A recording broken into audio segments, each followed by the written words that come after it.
So this is my first impression slash review of the first few hours I've played of this new game called Crossroads, okay? So this game in particular is PC, iOS, Android. It has a faux client on PC, its own client. I'm currently, however, playing on emulator just because the faux client has problems with windowed mode since it's in the beta at the moment, and I have a 49-inch monitor, so it was ultra stretched and it looked really weird. So we're playing it on the emulator. Now, there is a few reasons you might want to play the game, and there's a few reasons you might not want to play the game. So let's talk about the reasons you might want to play the game first. First of all, as you've noticed, there's a ton of dialogue. It's voice acted. It's actually quite nicely voice acted. The story seems like a pretty decent story. I've been skipping through a good chunk of it because if you actually want to get anywhere and progress with the hero, if you watch all of it, it's going to take a long time. But that's the point. If you like these type of games, like if you're a big anime fan, if you like graphic novels, if you like TV shows, you're probably actually going to like the gameplay of this. I just had a boss fight earlier, and there's a huge cutscene for the whole boss fight, voice acted, the whole thing, and you can see there's other players around, so it's a fairly social game as well.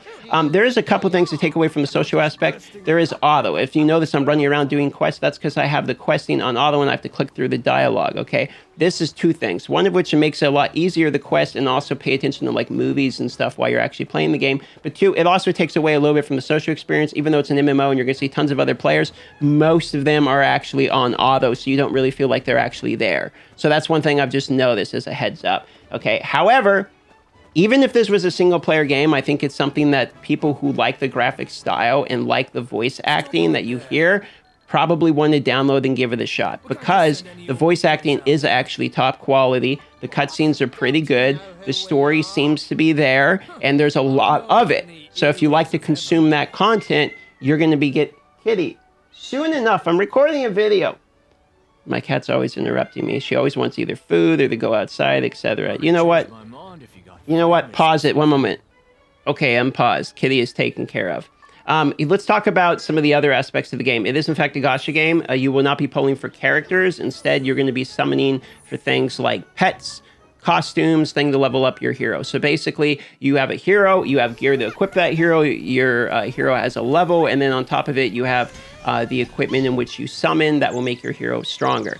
The classes are not locked out by gacha. You can pick rogue, destroyer, swordsman, whatever in the beginning, and then you just work on the gacha through the familiars, and then you work on your quest to get rewards, stuff like that. You do get some free pose in the game. You get a couple free tempos right in the beginning, which I did, and I got myself a 4-star, which I think is the highest star ranking in this weapon. It seems to be, at the moment, at least from what I got this nice 4-star hammer, and so be it. However, there's 3 weapon spots because there's an affinity system in this game, so you want to be able to cycle through the different affinities to attack, like, green beats blue, blue beats red, right? So to be able to cycle through those affinities, you want multiple weapons, and you can see where the gacha aspect is going to come in to have a strong weapon of each affinity, etc., etc. There's skills. You can see in the bottom right corner, you have some super ultimate type abilities with longer cooldowns than you have your normal skills, and the skills are leveled by spending silver on it. So if you go and you look at your character and you look at your skills here, then you can see I can level up my skills like this and spend a little bit gold on them, and my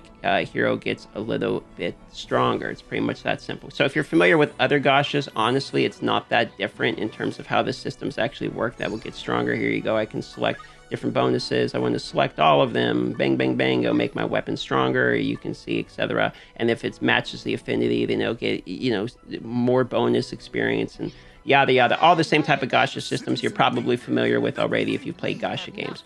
Really, the key aspect on this game is it's an MMO, so you're going to see tons of other players when you're running around. There does seem to be PvP in the game, actually. If I show you and I click on the top left corner up here once I get through, you can see why I have to skip through the dialogue because there's so much of it, even the side quests, which is why I think a large chunk of your enjoyability will come from actually playing it. Here's a new tutorial. It looks like I got a new challenge to do, the Labyrinth. There does seem to be a pretty good amount of actual content. I've been playing free. I haven't felt the need to spend even $1 yet.